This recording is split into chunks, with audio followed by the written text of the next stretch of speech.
Vamos a comenzar. Estamos discutiendo el menú.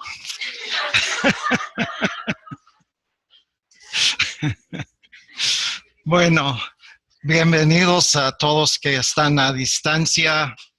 Vamos a seguir con el tema de hoy, que es, estamos discutiendo o tratando los principios de cómo escoger actividades para pasar de un nivel al otro.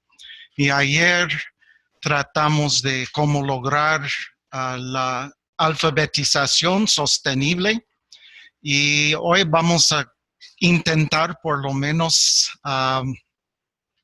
tratar los otros 3 niveles sostenibles. Entonces comenzamos con logrando oralidad sostenible. De ahí vamos a pensar en cómo lograr la identidad sostenible y al final vamos a hacer un poco sobre cómo lograr la historia sostenible o la documentación lingüística. Entonces, tenemos bastante que queremos tratar hoy, pero también vamos a hacer algunas actividades y así deben tener el apéndice a la mano para poder mirar las actividades que tiene el apéndice y así pueden participar en las actividades, las discusiones que vamos a hacer. Muy bien, la próxima diapositiva. Que algunas observaciones generales sobre la oralidad sostenible. Por lo general, la meta es reintroducir la transmisión intergeneracional. Y en casi todo que estamos hablando, hay que tener en mente en qué dirección vamos en la escuela, en la escala, si vamos para abajo o si vamos para arriba. Y muchas de las definiciones de la escala Higgins, la suponencia es que la comunidad está bajando. Entonces, muchas veces las descripciones de cada nivel se puede ver que está pensando que va para abajo. Pero cuando estamos tratando de lograr un nivel más alto, más fuerte en la escala, entonces a veces tenemos que cambiar nuestra manera de pensar un poco o entender las definiciones o las descripciones un poco diferente. Entonces, si queremos llegar hasta la oralidad sostenible de un nivel más bajo, entonces la meta debe ser reintroducir la transmisión intergeneracional completa, es decir, que todas las generaciones estén usando el idioma en una forma oral. Y generalmente el enfoque de todas estas actividades serán en la adquisición y la motivación, pero no son las únicas condiciones que son importantes, que muchas veces también entra mucho la reintroducción o la creación de nuevas funciones para el idioma y también la diferenciación está muy importante. Generalmente en todas estas actividades el entorno no cambia, es decir, que el entorno político de un país es el entorno político del país y estos entornos cambian muy poco o cambian muy lentamente. Entonces, en todo que estamos pensando, podemos tomar el entorno político del país como algo que está más o menos estático, que no va a cambiar. Entonces, sí podemos tener actividades para cambiar el entorno, pero generalmente tomamos el entorno como algo dado, algo que es un hecho que tenemos que vivir o sobrevivir dentro de ese entorno. En los niveles más débiles es necesario enfocar en todas las generaciones en cuanto a la adquisición. Aunque la escala habla de los abuelos, de los padres de familia, de los niños, y divide las generaciones, pero si estamos en un nivel muy débil como 8B y queremos subir, no podemos enfocar solo en los padres de familia o solo en los abuelos, sino que tenemos que enfocar en todas las generaciones para reintroducir esta transmisión. Entonces, muchas veces en programas de revitalización se ve que hay actividades que incluyen los ancianos con los niños. Por ejemplo, en los nidos, donde las escuelas de pre-kinder, donde hay niños que no hablan el idioma, pero van a estas escuelas y ahí van a escuchar el idioma, pero los que están hablando el idioma son los abuelos. Entonces hay dos generaciones y los padres de familia muchas veces no lo hablan, no están muy involucrados más de mandar sus niños a los nidos para aprender el idioma. Entonces, otras actividades o programas enfocan en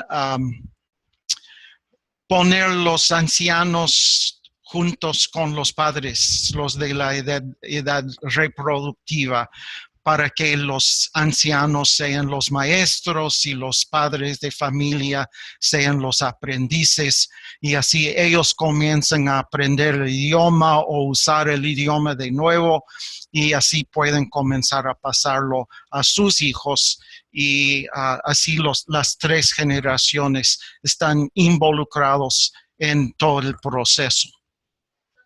Sí.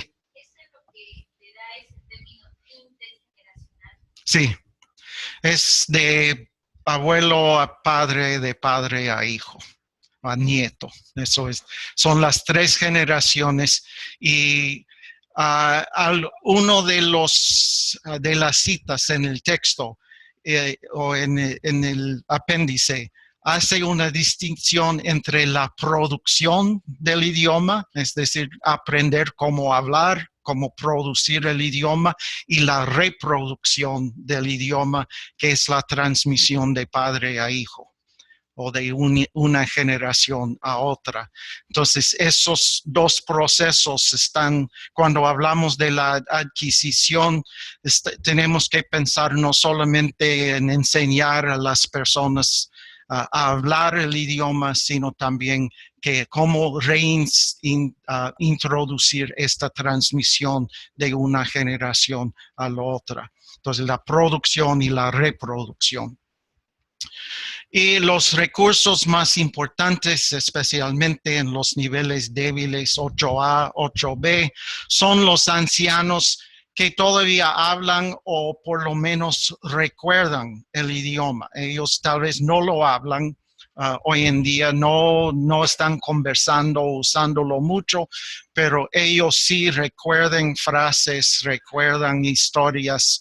Ellos tienen en sus mentes el contenido del idioma, que es lo que queremos transmitir a las próximas generaciones. Entonces, los ancianos son un recurso muy importante en este proceso.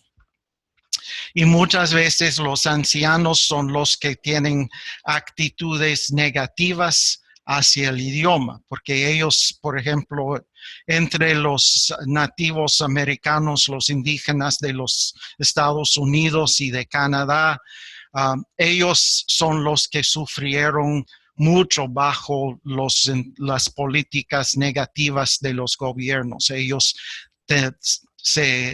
les fueron quitados de sus familias, de sus hogares, mandados a escuelas, tenían que vivir internados en estas escuelas, se les prohibieron hablar el idioma, habían castigos fuertes si usaron ni una palabra aún una palabra del idioma. Entonces ellos tienen actitudes muy negativas, tienen este trauma, no quieren hablar, no piensan que sus nietos deben hablarlo. Entonces, muchas veces hay que convencer a los ancianos que sí queremos hablarlo, que sí queremos usarlo de nuevo y conquistar estas actitudes negativas. En una de las fuentes que miramos hay una cita de un anciano que dice que cada vez que escucho el idioma, que los niños están hablando el idioma, yo me siento mal, yo tengo náusea, porque fue tan traumático para esta persona cuando estaba un niño y así no quiere usarlo, no siente bien usando el idioma. Entonces, estos ancianos son un recurso, pero muchas veces hay que convencerlos que ellos sí pueden contribuir, que deben contribuir al proceso de revitalización. Muy bien, la próxima. Entonces, vamos a hacer una actividad. En el apéndice del texto, seleccione una actividad identificada como apta para el logro de la oralidad sostenible, no sostenible, sino sostenible. Y hay 3 preguntas. ¿Cómo se puede aplicar esta actividad en el contexto de la comunidad de habla de su proyecto? ¿Cómo tendrá que modificarla para el contexto, ese contexto? ¿Y cuáles son los recursos necesarios para implementar esta actividad? ¿Existen ya? Si no, ¿cómo pueden desarrollar los recursos necesarios? Y vamos a tomar unos 10 minutos más o menos para que ustedes escogen una actividad que encuentren en el apéndice y contesten estas preguntas, discuten sobre estas preguntas.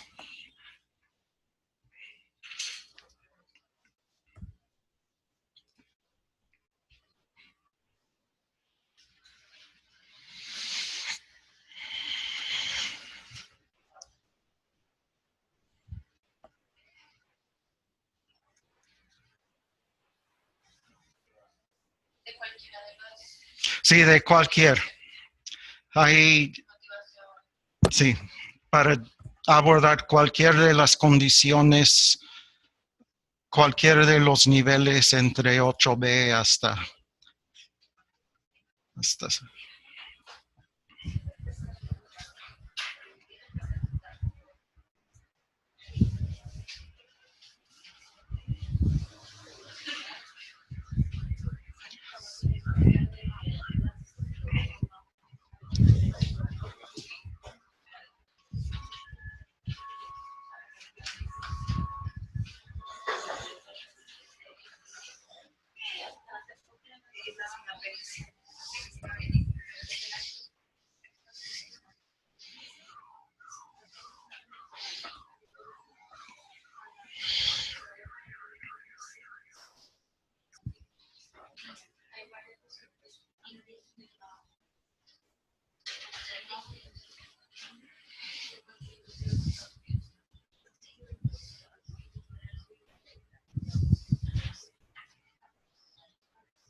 Les quedan 5 minutos.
Muy bien, vamos a escuchar algunos informes sobre lo que han encontrado, lo que han discutido. Hay voluntarios.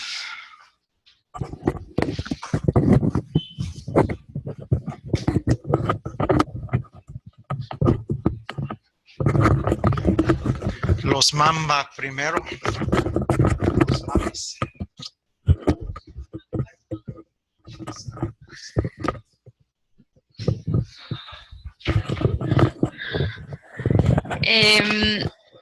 Bueno, nosotros nos enfocamos en el aspecto de la diferenciación, que a pesar de que en nuestra comunidad la oralidad sostenible ya la alcanzamos, tal vez en diferenciaciones en donde queremos llegar a un nivel más alto. Y vimos los ejemplos que salían en el apéndice y nos llamó la atención uno sobre un contrato que los hablantes firmaron para determinar en qué áreas iban a hablar su idioma. Y también después vimos otro en el que ya decían, pues además del contrato, había otro en el que especificaban que tal vez solo en ciertas áreas vamos siempre a hablar cierto idioma. Entonces lo que hicimos fue mezclar lo del contrato con un área en la que hay cierta influencia del español, a pesar de que la oralidad sostenible ya la alcanzamos, que tiene que ver con la tecnología. En la comunidad ellos tienen una radiodifusora, una estación de radio, y ya existen programas en MAM, pero pensamos, bueno, ¿por qué no estipular que lo que ellos creen, los programas que provengan de la comunidad internos, sean siempre en MAM, que ellos vean eso como una fortaleza y que se establezca que esos proyectos y esas radiodifusiones o los programas que son de la comunidad, a pesar de que ya se hace, que quede escrito que se va a seguir ese patrón, por decirlo así, para fortalecer el idioma y la oralidad, que se establezca que siempre van a ser en MAM los programas que sean provenientes de la comunidad misma. Ah, bueno, y los recursos ya están, ya está la emisora, los recursos tecnológicos ya están, las personas también que están trabajando en ello, ya está, ya existe en la comunidad también.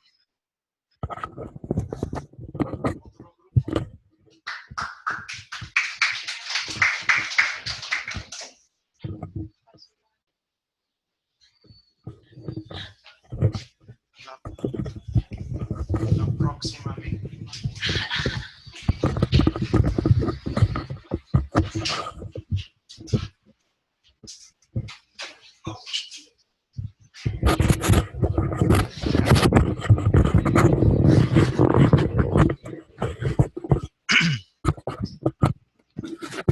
Bueno, con respecto a la comunidad de habla quechua huanca, ¿verdad? Hemos considerado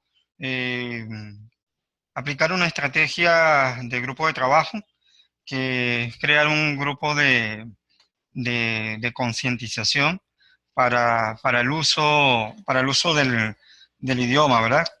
Y este grupo va a tener dos prioridades. La más importante es educar a los miembros de la comunidad de habla sobre la importancia de hablar, y la otra es la de transmitir, la de poder transmitir el idioma a otras generaciones, ¿no? A los más jóvenes. Entonces, ¿cómo se puede aplicar esta actividad en el contexto de la comunidad de habla de nuestro proyecto? Bueno, resulta de que, bueno, ya contestando un poco la última pregunta, tenemos recursos para ello. Entre ellos contamos con un instituto de enseñanza, ¿verdad? Que bien puede hacer actividades extensivas fuera del instituto como tal, dentro de la comunidad y fuera de la comunidad también. Dentro de la comunidad, para ir concientizando hacia lo que es el uso del idioma, la importancia del uso del idioma, ¿verdad? Que hay otros beneficios más en el uso del idioma quechua, huanca, y también impactar a través de esas actividades extensivas, impactar a la comunidad foránea, a los que están fuera de la comunidad quechua huanca, para que valoren los esfuerzos de desarrollo lingüístico que hay en la comunidad de habla quechua huanca, y así puedan, digamos, afectar el entorno, ¿verdad? Y las políticas de entorno para que estos proyectos puedan avanzar. Contamos como ya les dije, con el instituto, contamos con materiales escritos, ¿verdad? Contamos con gente preparada para apoyar estos proyectos de desarrollo lingüístico y la escritura y la elaboración de material escrito y oral para la comunidad.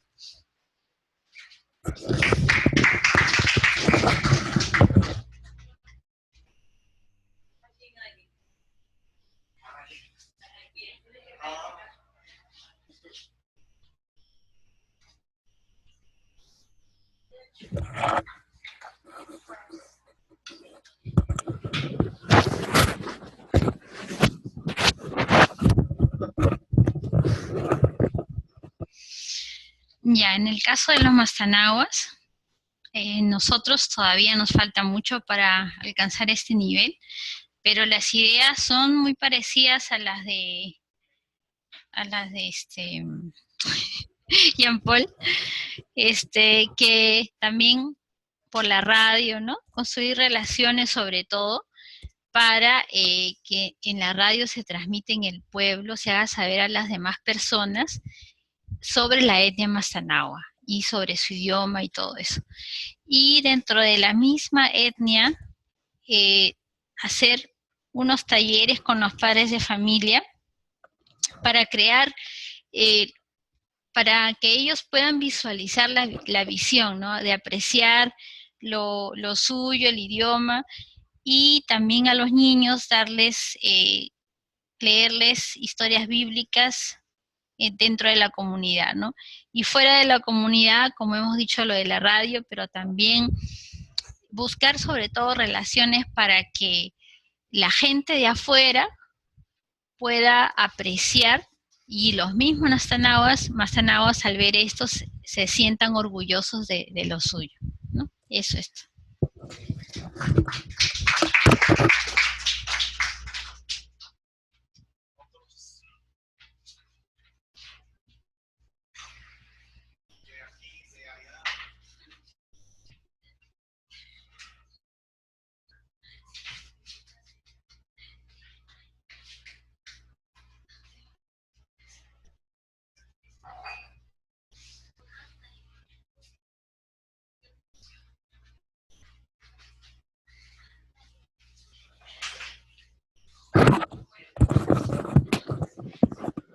¿Hay otro grupo que quiere presentar? Los de lejos, a distancia. Ah, bien. Viene Nomatsiguen.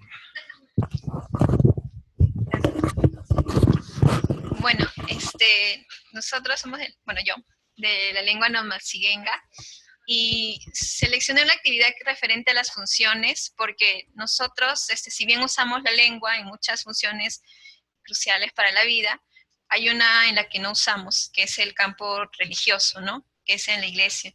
Entonces, me pareció interesante que dicen, ¿no?, que se tienen que hacer documentaciones, y otras cosas más. Y bueno,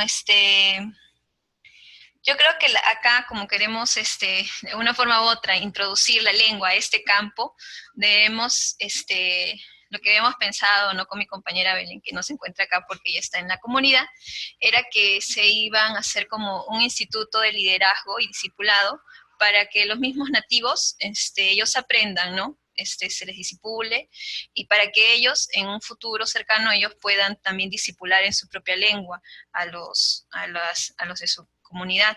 Y bueno, estos son los recursos eso sería necesario, ¿no? Un instituto bíblico y materiales también en su propia lengua, y esto es algo que todavía no existe, y ese es un proyecto que realmente sí es algo real, porque es algo que ella está pensando hacer, ¿no? Llevar a cabo allá en la comunidad. Eso es. Gracias.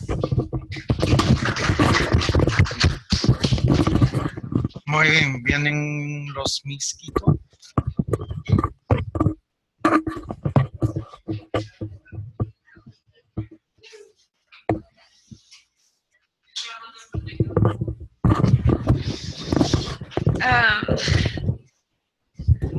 Ok, so con los misquitos también ya hemos llegado a este nivel de oralidad sostenible, estamos tomando pasos hacia la alfabetización sostenible, pero lo que estamos discutiendo ahorita es para mantener este nivel, y lo que también nos estamos enfocando en el sistema educativo, en las escuelas principalmente en nuestro proyecto. Entonces estamos hablando de no solamente enseñar como lo que es leer, escribir y más allá, como con literatura más avanzada, pero también un aprecio cultural, y como que este idioma es nuestro idioma y tenemos que como seguir reforzando eso en las escuelas con los niños pequeños, pero también con los jóvenes, para que es como un valor que tengan, para que en el futuro no lleguen a pensar, oh, ¿saben qué? Like, antes, hace 10 años, sí hablábamos mucho el misquito, pero ahora vemos como la importancia del español y no sé, empiezan a cambiar de idea. Porque ya tenemos este nivel, pero eso no quiere decir que, like, nada es seguro, ¿sabes? Eso para mantener eso. Todo eso tiene que ver con la motivación de eso.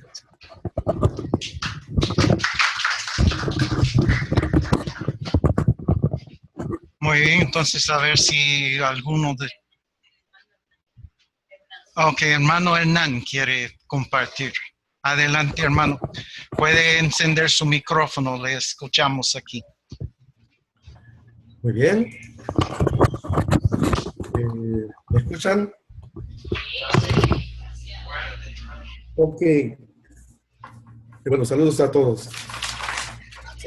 Tenemos en el caso de los cunas ciertas características por área, hablando específicamente en el área de la ciudad. En el área de la ciudad, la generación joven es la que está teniendo mayor problema. Yo creo que es algo característico. Y el problema es que la nueva generación que viene creciendo están hablando más español que el idioma cuna. Ahora, a través de las iglesias hemos desarrollado un programa que se llama Olimpiadas Bíblicas. En esas Olimpiadas Bíblicas hemos hecho poesías, hemos hecho preguntas bíblicas a todas las iglesias que participen, para los jóvenes, específicamente para los jóvenes, para que lo digan totalmente en cuna. Muchos de los pastores estuvieron obligados en un sentido a escribir en el idioma cuna las poesías, las preguntas, y esto ha ayudado un poco a la población joven. Las preguntas que se hacían pues era en cuna y la respuesta totalmente en cuna.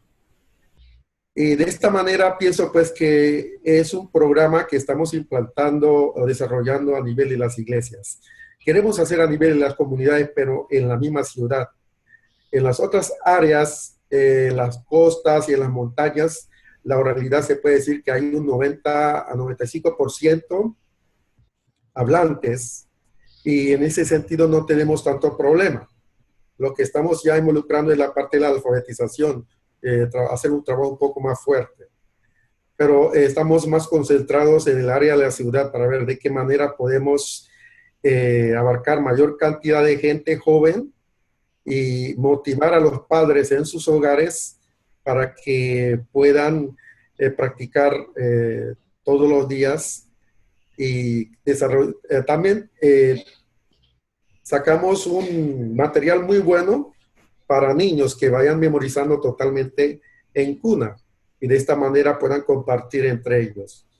Y otro programa que también estamos todavía en planes es formar grupos de lectores, y también otro programa que ya se está desarrollando también es historietas bíblicas totalmente oral entre la gente adulta. Así que eso se está desarrollando en la misma ciudad. Pienso pues que estamos haciendo todo lo posible para poder transmitir eso a la gente joven.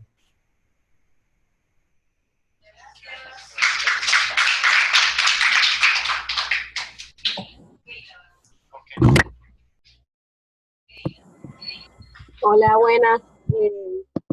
Nosotros nos estamos enfocando en la parte de motivación, porque bueno, hay que motivar mucho a la comunidad. Estamos en este trabajo para que ellos puedan tener estar en una oralidad sostenible. Y uno de los ejemplos que tomamos fue el de un grupo étnico de Nicaragua, los Mayana, y ellos dicen que tienen un programa de contar cuentos para la educación de bachillerato, ¿no? Entonces, esto nos gustó como para implementarlo en la educación, en la escuela básica.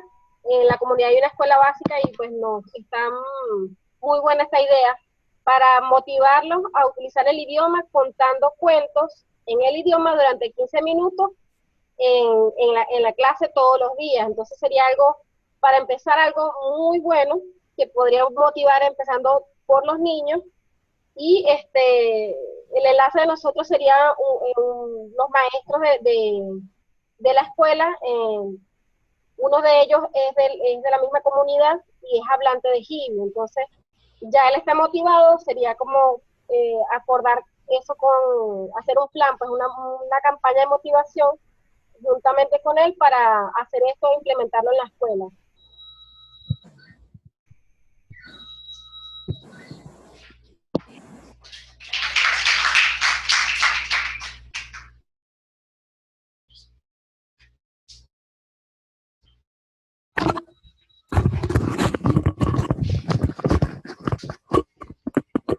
Aquí estoy, aparezco. Muy bien. Entonces vamos a pasar al próximo tema, que es logrando la identidad sostenible. Muy bien. La próxima. Ok. Entonces, otra vez, algunas observaciones generales sobre este proceso. Un programa de desarrollo lingüístico puede adoptar este nivel como su meta, y hemos usado el término de un aterrizaje suave, es decir, si un idioma está bajando en la escala y parece que sí va a caer en desuso el idioma, entonces podemos planificar, la comunidad puede planificar en cómo aterrizamos, cómo llegamos a la identidad sostenible y no seguir cayendo a niveles aún más bajos. No perder el idioma completamente. Entonces esto puede ser la meta de un programa de desarrollo, pero desarrollo para abajo, no desarrollo para arriba.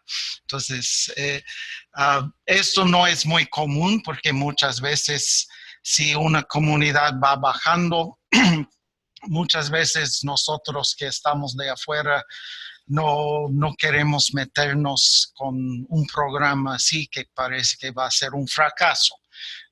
No queremos involucrarnos con algo que está muriendo, que parece que realmente no hay necesidad, no hay oportunidad de hacer mucho. Entonces, muchas veces estas comunidades siguen en este proceso sin consultas, sin ayuda, sin remedios, y por eso no solo llegan a la identidad sostenible, sino siguen hacia la extinción, siguen hasta la historia sostenible en el mejor caso que haya documentación. Si el idioma ya está extinto, si ya no hay hablantes, ya no hay un grupo que tiene una fuerte identificación con el idioma, es muy difícil, es bastante ambicioso pensar que podemos resucitar un idioma muerto y hacerlo vivir de nuevo, recrear la identidad, revivificar todas las actividades o las funciones, aún funciones muy restringidas, con funciones ceremoniales en el idioma. Sin embargo, hay varios grupos que sí están en exactamente este proceso, que están intentando resucitar un idioma que ya no tiene hablantes. En casi todos estos casos, realmente el idioma no está extinto, sino que está dormido, está en la identidad sostenible. Es decir, que todavía hay una comunidad que se identifica con el idioma, que se asocian con el idioma, aunque no lo hablan. Entonces, en este caso de mover del IGIDS 9 hacia niveles más fuertes, sí es posible y hay muchas actividades que se pueden hacer. Pero si no hay hablantes, si ni hay identidad, ni hay una asociación con el idioma, es bastante difícil pensar que podemos especialmente recrear la identidad y comenzar de usar el idioma de nuevo. Los casos que sabemos de esto son más que todo grupos religiosos que tienen algún idioma litúrgico que quieren comenzar a usar para funciones más amplias. Por ejemplo, el sánscrito, que es un idioma extinto, no hay hablantes de primer idioma, y no hay mucha identidad asociada con el idioma, a menos que se usa para la religión.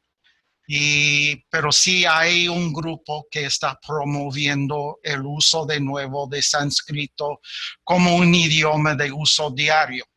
Y por razones que no conozco yo, no entiendo yo muy bien, el gobierno de por lo menos ciertos estados en la India, ellos pasan las noticias, media hora de noticias cada día en el idioma sánscrito.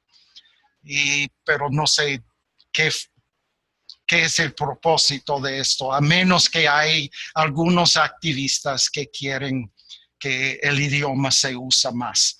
Pero el idioma sánscrito se murió, no tenía hablantes hace siglos. Y así es algo como el latín, que todavía se usa para funciones espaciales, religiosas más que todo. Pero entonces, mover de 10 hasta 9 es bastante difícil, más que todo requiere la motivación o la remotivación de alguna comunidad, que ellos se identifiquen con el idioma.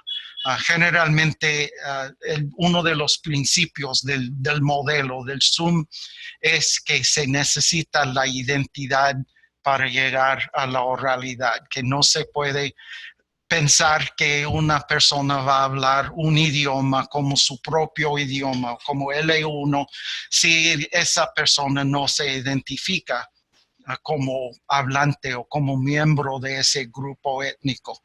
Entonces, si no hay identidad, es muy difícil comenzar de usar el idioma de nuevo. Muy bien, la próxima diapositiva. Que vamos a hacer otra actividad usando el cuadro de resumen de las condiciones que ya llenaron hace ya siglos cuando hicimos eso. Para uno de los cuerpos de conocimiento cruciales, propongan una actividad que aborda una de las condiciones FAME deficientes en la comunidad de habla. Entonces, es una actividad muy enfocada para una condición y un cuerpo de conocimiento. Entonces, no es para todo el idioma, no es para todas las funciones o las condiciones, sino escoja un cuerpo de conocimiento y una de las condiciones y busquen una actividad que abordará esa necesidad. Y entonces hago una descripción de la actividad, identifique cómo abordará la situación de la comunidad, cómo ayudará a lograr el nivel sostenible deseado y cuáles son los recursos que son necesarios para realizar la actividad. Más o menos igual a la actividad que acabamos de hacer, sino que ya enfocando en un solo cuerpo de conocimiento y una de las condiciones. Muy bien, unos 10 minutos.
ya con eso pueden ver las profesiones que no son adecuadas y escogiendo uno de estas. Uno de los cuerpos de conocimiento vamos a enfocar y cambiar esa condición.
Sí.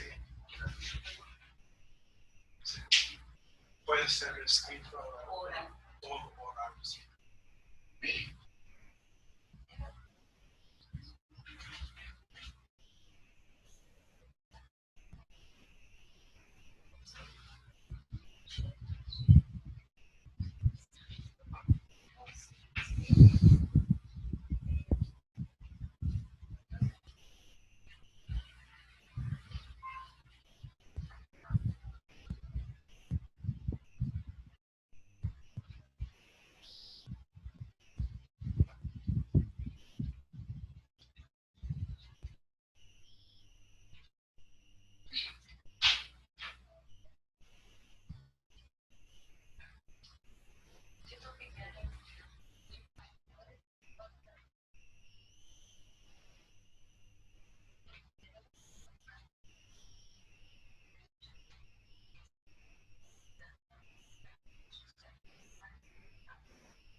2 minutos más.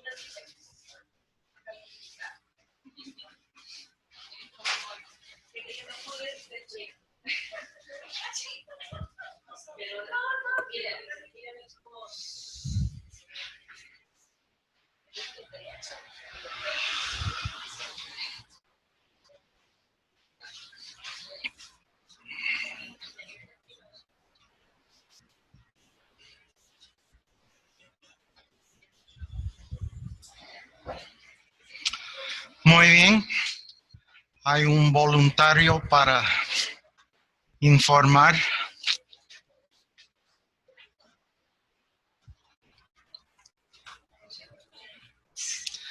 Que los mames otra vez van primero.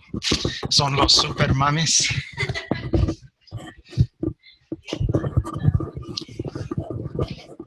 Bueno, en este caso nosotros nos enfocamos en las funciones y es donde queremos también mejorar ahí de llegar del nivel 2 al 1 en específico en FAMED, en las funciones.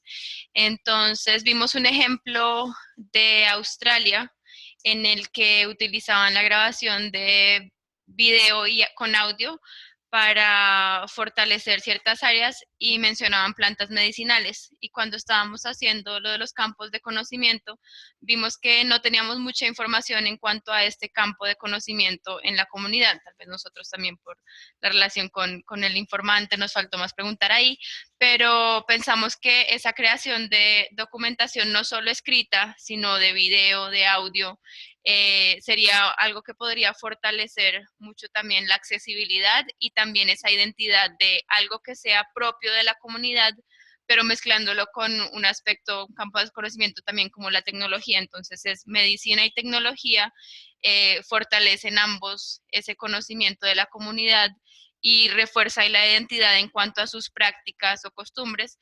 Y por otro lado también lo vimos con un área que está fuerte en el idioma, que es el campo del conocimiento del arte y lo valioso que es para ellos realizar sus vestimentas propias, el uso del telar, el bordado es algo que está también muy establecido y muy firme, pero el hecho también de realizar tal vez así un video como de un tutorial en MAM sería algo chévere que daría como accesibilidad y reforzaría también ese sentido de identidad, que ellos vean que no es solo algo relegado a su comunidad, sino que tiene un valor también para los demás o quienes quieran saber más sobre lo especial que es la identidad MAM y la vestimenta MAM en la comunidad.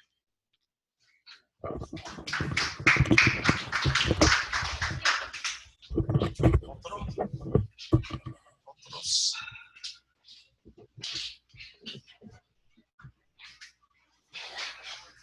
Ánimo, ánimo.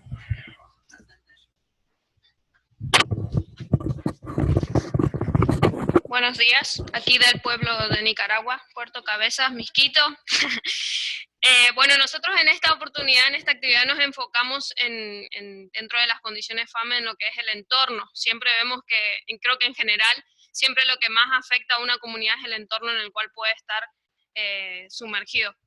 Y en el caso nuestro es básicamente también el idioma español. Entonces lo que veíamos como para reforzar sería la identidad en ese aspecto de que tanto las personas de fuera de la comunidad como de dentro conozcan acerca de su propia cultura. Entonces lo que veíamos por ahí de repente de alguna actividad hacerla es de reforzar en el sentido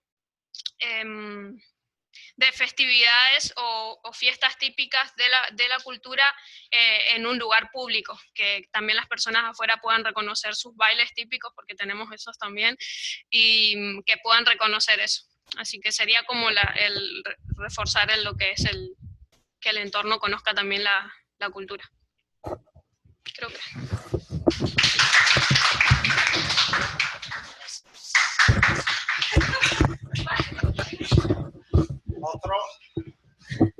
Otro informe también los quechua.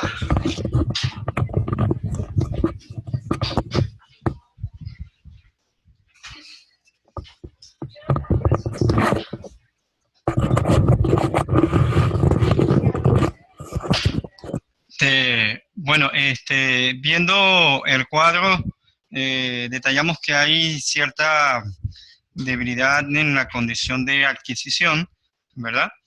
A nivel de generaciones hay una interrupción allí en la transmisión del idioma.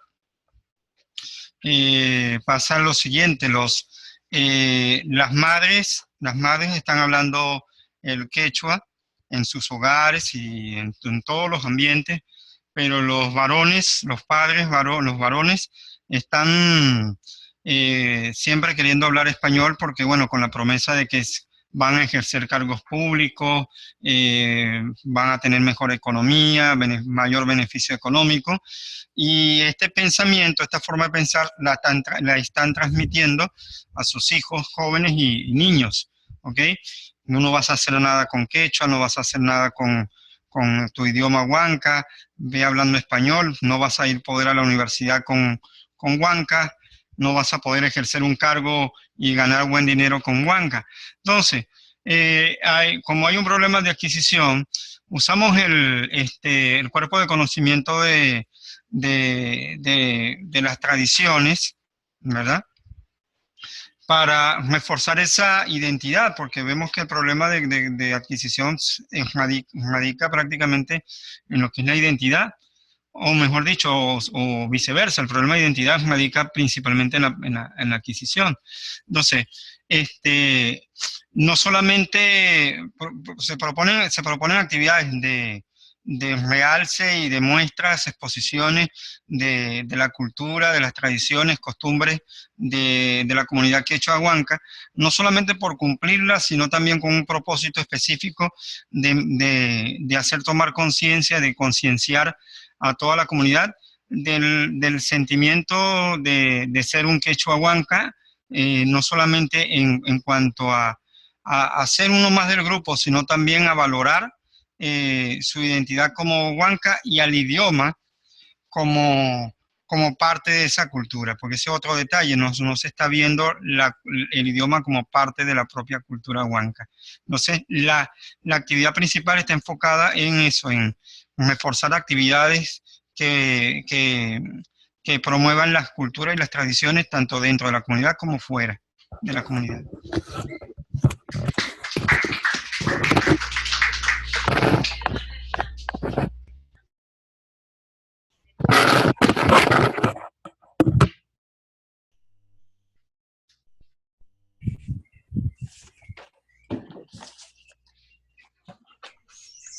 Buenos días. ¿Escuchan? Muy bien. Nosotros del equipo Cabecker decidimos llevar a cabo un proyecto en el área de funciones de educación, de escribir. Sentimos que nuestra gente necesita ayuda en escribir. Tenemos un proyecto de Pejivalle, de Palmito de Pejivalle, y otros proyectos que quieren desarrollar en la comunidad en café, banano orgánico, medicinas tradicionales. Entonces la idea es llevar a cabo un taller con el Ministerio de Agricultura, donde van a capacitar unos escritores indígenas que escriben bien para que se capacitan en el área de escribir manuales que puedan ayudar el uso del idioma en este campo, en esta función de escribir y educar. Entonces, después de ese primer taller para escritores, vamos a llevar a cabo un segundo taller donde los indígenas mismos van a estar capacitando a su propia gente en escribir en estos campos. Creemos que esto puede ayudar mucho en el desarrollo de una literatura básica y ampliarlo. Gracias.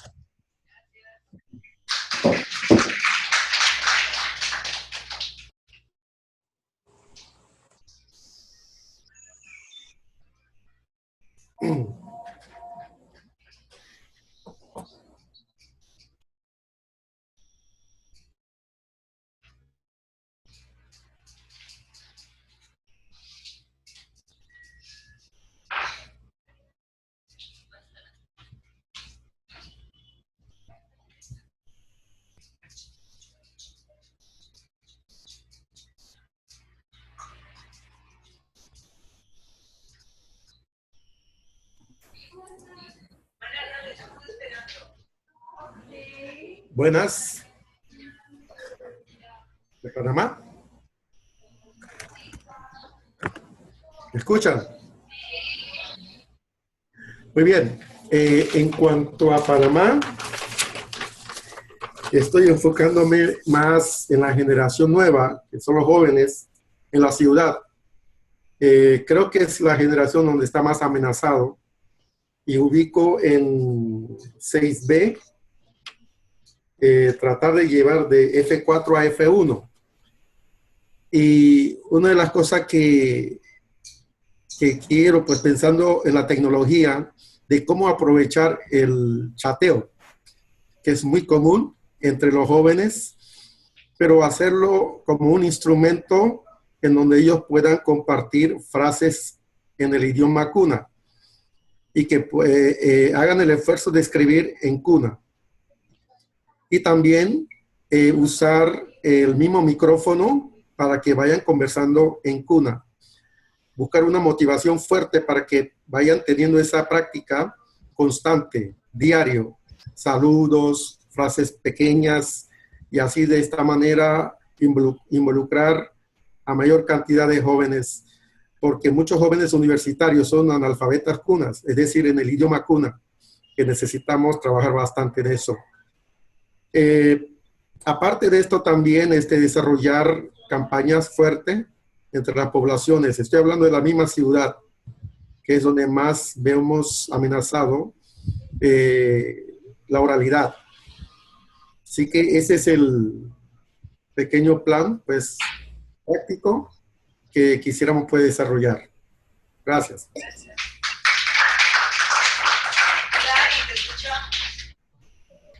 Sí. Ahorita.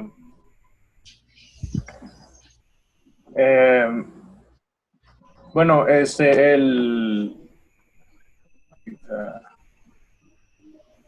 el cuerpo de conocimiento que estamos pensando es el trabajo con el barro, que es algo muy típico de Santo Domingo de Guzmán, que es la comunidad donde se habla el náhuatl. Y hablando sobre las funciones, estamos pensando como hay un ejemplo ahí de que se tiene que documentar primero todo esta función del barro, ¿verdad? Entonces, lo primero sería crear materiales, manuales, videos, grabaciones de este conocimiento, y para que se pueda enseñar no solamente dentro de la comunidad, sino que fuera. Entonces ya se tiene todo documentado, y la idea es que se haga en náhuatl para que esa función del trabajo con el barro sea muy relacionado con el náhuatl. Los fondos que se necesitaran para este tipo de trabajo, primero sería la compra del barro, la obtención del barro, ¿verdad?, que se obtiene ahí mismo dentro de la comunidad.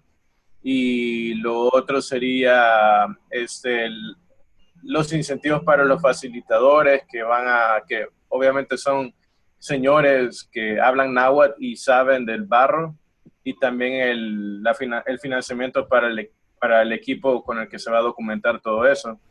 Y me parece una buena idea porque ahora, justo hace unos meses que fuimos, habían jóvenes trabajando el barro y usualmente el trabajo del barro solamente es de mujeres, pero en este caso habían jóvenes, ¿verdad? Hembras y varones trabajando con el barro, y me parece una muy buena oportunidad para que dentro de esa función se pueda introducir el náhuatl y ellos lo aprendan ahí, siempre con la ayuda de señores que saben muy bien el idioma.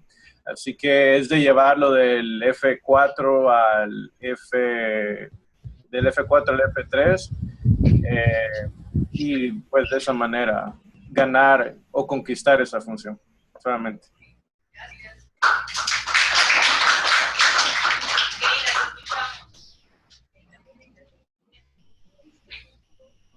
¿Me escuchan? Bueno, uno de los campos de conocimiento que vemos un poco débiles en la comunidad es en la parte religiosa, ¿no? En cuanto al conocimiento bíblico y en cuanto a que los mismos líderes indígenas puedan leer la Biblia, ¿no? Ellos sí tienen la Biblia en su idioma, pero no están motivados a leerlo. Entonces, si los líderes de la comunidad, que son personas mayores, no tienen esa motivación de leer la Biblia, entonces los demás en la comunidad tampoco lo van a hacer, porque, bueno, su forma de organización es que los líderes son de mucha influencia para los jóvenes o para las demás generaciones en la comunidad. Entonces, una de las cosas que habíamos pensado es que ellos puedan reunirse para que ellos, digamos, hacer una campaña motivacional, es motivar a los líderes indígenas que ellos puedan reunirse una vez a la semana y que ellos puedan leer la Biblia en su idioma y poder, o sea, tener ese espacio de leer historias bíblicas y discutirlas entre ellos, para que puedan estar motivados. Y como la parte religiosa es algo muy fuerte para ellos, si lo tienen en la comunidad, pues que lo puedan también transmitir a los otros, pues a los demás habitantes de la comunidad.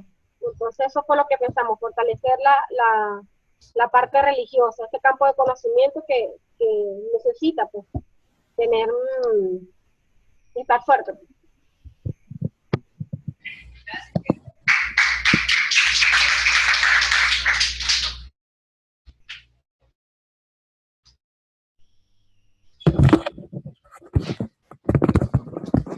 Muy bien, entonces vamos a seguir a pensar de cómo llegar a la historia sostenible. Es la próxima diapositiva, creo. Espero. Sí, logrando la historia sostenible. Entonces vamos a pensar un poco sobre esto, aunque generalmente en muchos de los programas de desarrollo lingüístico esto no es una prioridad, pero sí debe ser en algunos casos. ¿Por qué documentar un idioma? Es que los hablantes en comunidades con idiomas amenazados quieren preservar su idioma y su cultura. Tal vez no para mantener su identidad, pero por lo menos para que para que los datos sean archivados y que estén disponibles para algún uso futuro. Los lingüistas conocemos la rapidez del proceso de desplazamiento de un idioma y queremos preservar la diversidad lingüística por medio de la documentación. Ustedes pueden ver que estas razones son muy similares a las razones que mencionamos al principio del curso en por qué hacer el desarrollo lingüístico. Y los académicos, incluyendo las universidades, lingüistas, el CIL, han sido acusados del acaparamiento de los datos lingüísticos. Las metodologías de la documentación lingüística pueden proveer un acceso más amplio a los datos, siempre respetando los derechos de las comunidades y de los contribuyentes. Hay algunas comunidades que sí quieren que su idioma sea documentado, pero que esa documentación no se comparta con nadie.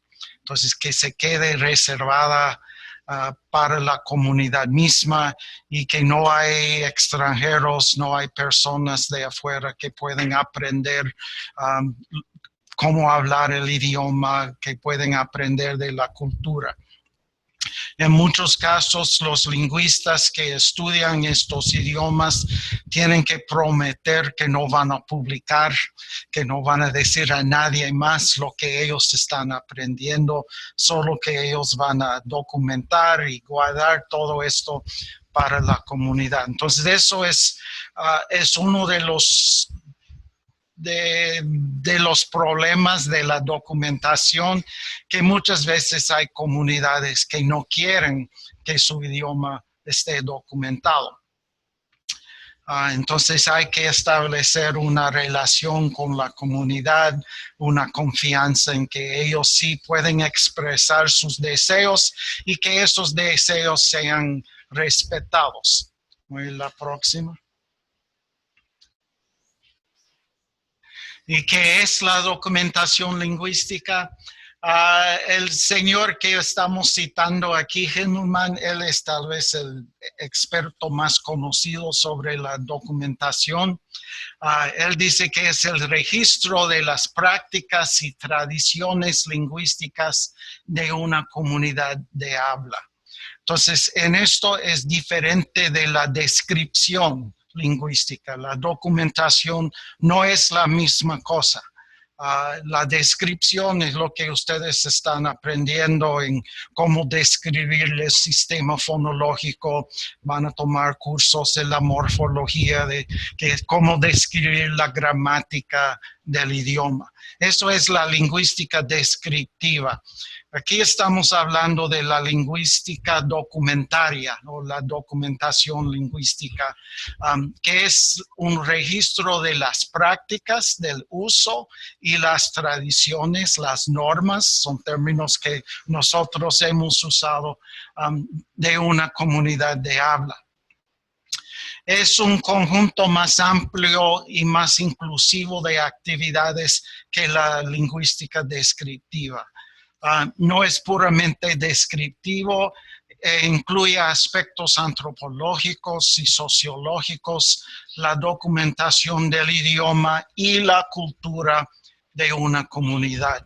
Hemos hablado mucho de los géneros, hemos hablado mucho de registros, de la variación social. Eso es lo que queremos documentar. Y generalmente los métodos de la lingüística descriptiva no incorporan esas perspectivas de la variación social, por ejemplo. Ellos están buscando el paradigma, el sistema del idioma y la variación, como mencionamos al principio, es un problema para los métodos de la lingüística descriptiva. Graciela tiene pregunta. ¿Y eso se hace en el idioma de ellos, de donde uno va? Sí, bueno, siempre tiene que haber una transcripción, una interpretación, una traducción de todos los datos. Pero el propósito de la documentación lingüística no es describir, no es analizar, sino es recopilar los datos y describir la situación de su uso.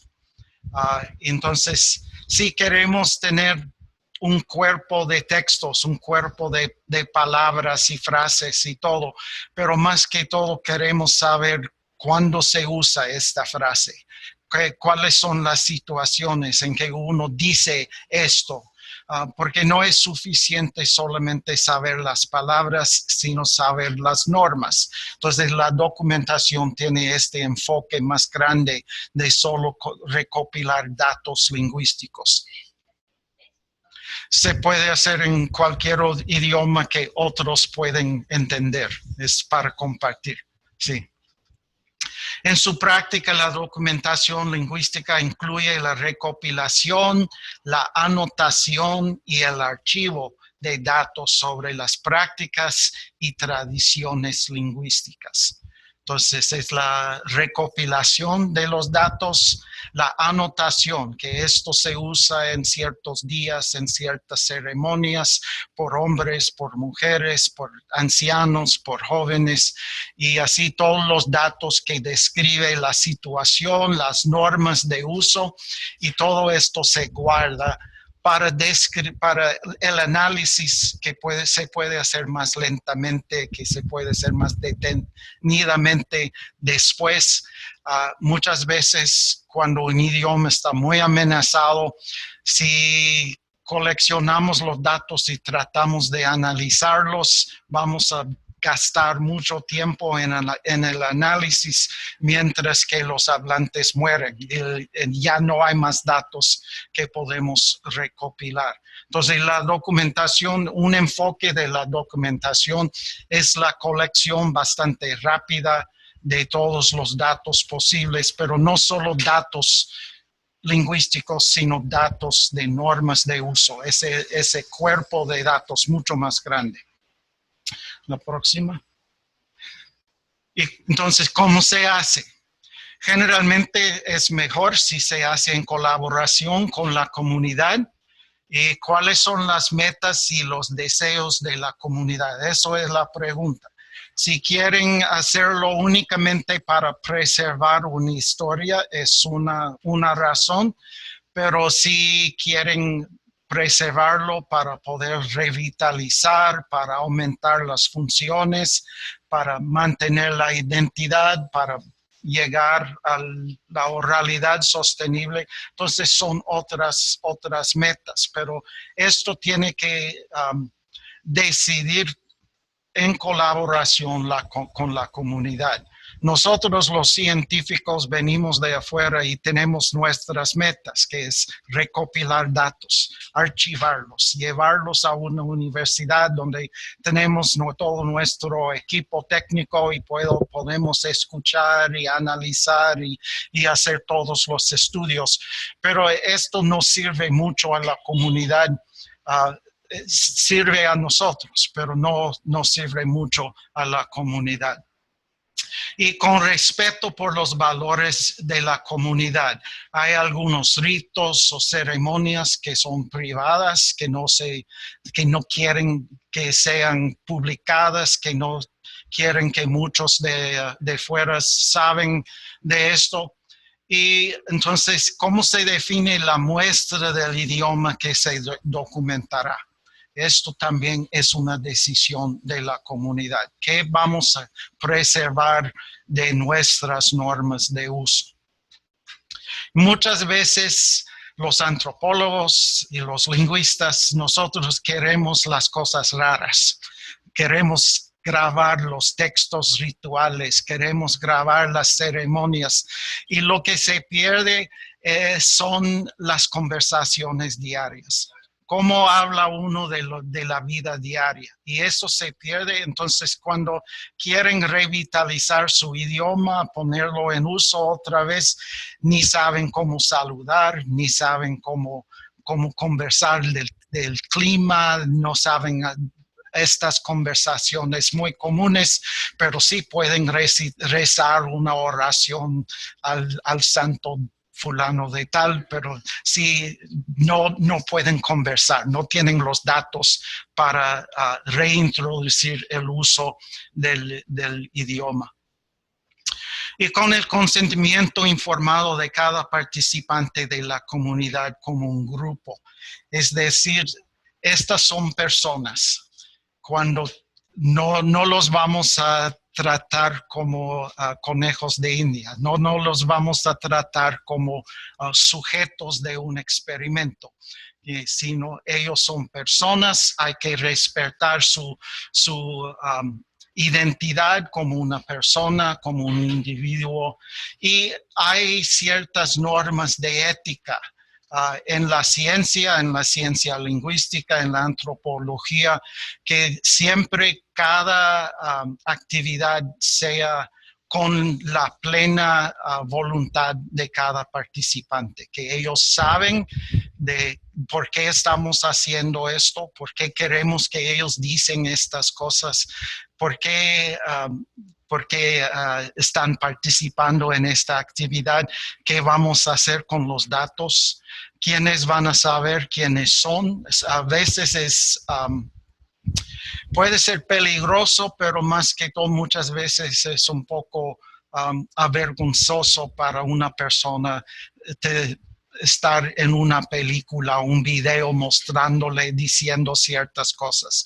Entonces, ellos deben saber quiénes van a ver estas grabaciones, quiénes van a escuchar lo que estamos diciendo.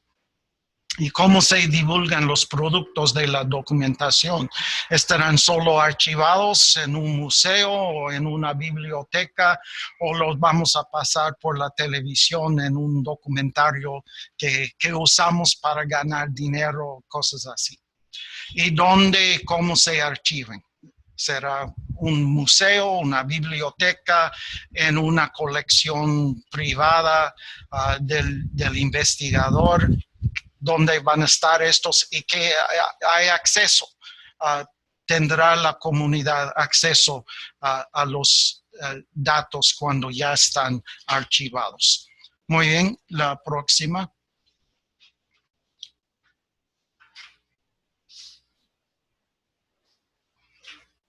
Ok, muy bien, entonces nuestra actividad final.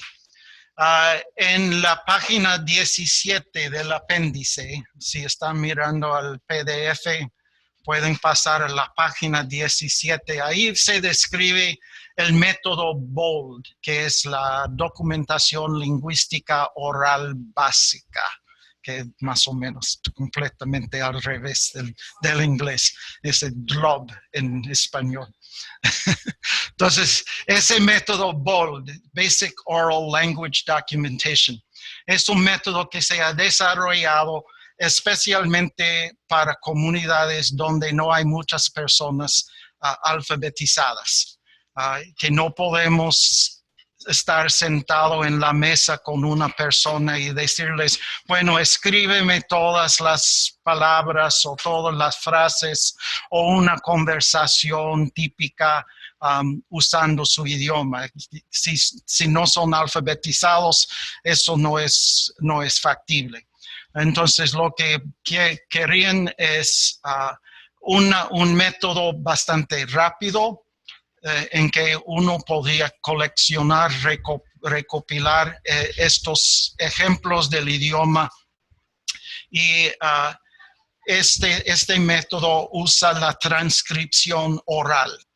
Es decir, que una persona, generalmente un anciano, dice una frase, está grabado, también lo están tomando un video para que se pueda ver su boca cuando está hablando, que muchas veces los sonidos en una grabación no se distingue, pero mirando la boca, los labios, uno puede distinguir cuáles son los sonidos que están produciendo. Entonces, un anciano dice algo, da una muestra del idioma, tal vez una conversación o un texto, una historia.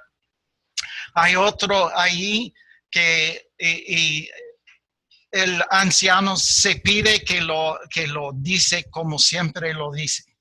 Es decir, que lo dice en una forma rápida, como siempre hablan. Y muchas veces eso quiere decir que no van a pronunciar todas las palabras completamente, que van a dejar ciertas sílabas o ciertos sonidos.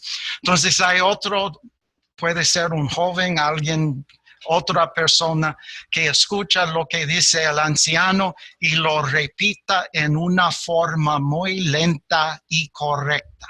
Es decir, expande todas las palabras a sus formas completas, habla despacio, dando una transcripción oral de lo que ha dicho el anciano.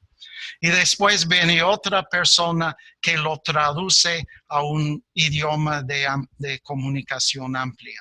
Entonces, la tercera transcripción es una traducción más o menos literal de lo que ha dicho la primera persona.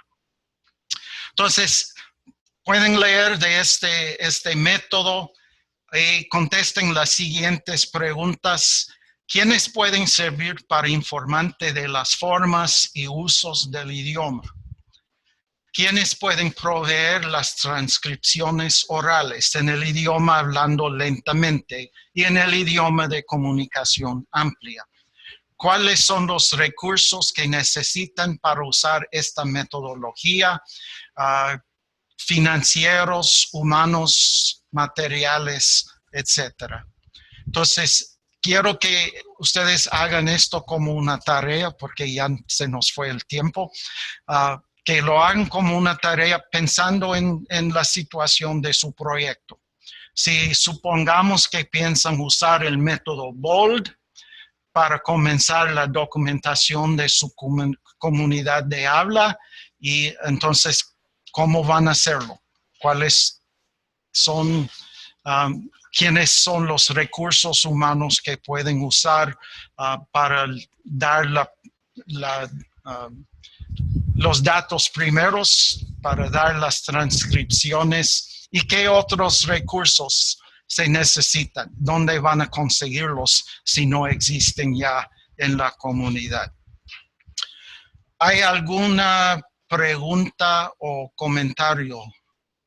Ustedes pueden escribir esto como un párrafo nada más y mandármelo por correo electrónico. No tienen que hacerlo en los últimos 3 minutos.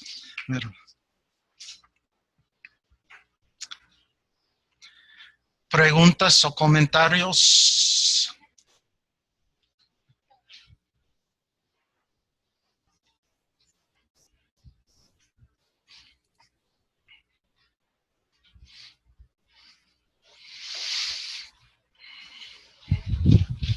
Muy bien, si no, entonces, a ver si hay.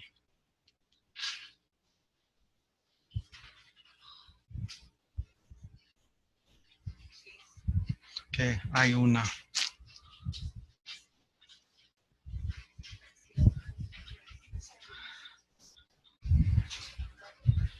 Ok.